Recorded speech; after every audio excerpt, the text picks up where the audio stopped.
Baiklah, dengan ini saya nyatakan KTT G20 di Bali, Indonesia ditutup.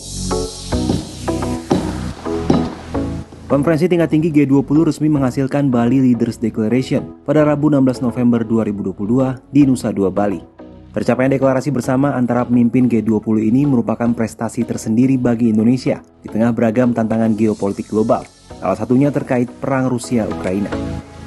Presiden Joko Widodo resmi menutup KTT G20 di Bali yang berlangsung pada 15 hingga 16 November 2022. Jokowi juga langsung menyerahkan kepemimpinan presidensi G20 kepada Perdana Menteri India Narendra Modi yang akan menjadi tuan rumah rangkaian acara G20 selama 1 tahun ke depan.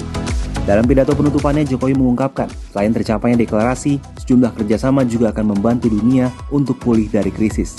Selain deklarasi, presidensi Indonesia juga menghasilkan konkret deliverable yang berisi daftar proyek kerjasama negara anggota G20 dan undangan.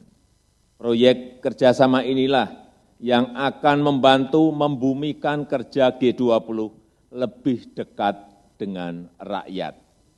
Memastikan G20 bermanfaat tidak saja untuk anggotanya, namun juga bagi dunia dan utamanya negara-negara berkembang.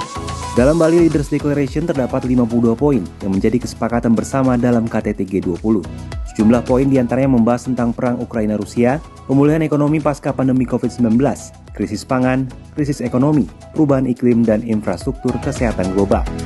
Dalam keterangannya selesai menutup KTT G20, Jokowi mengungkapkan alotnya pembicaraan antar pemimpin negara G20, terutama terkait perang Rusia-Ukraina.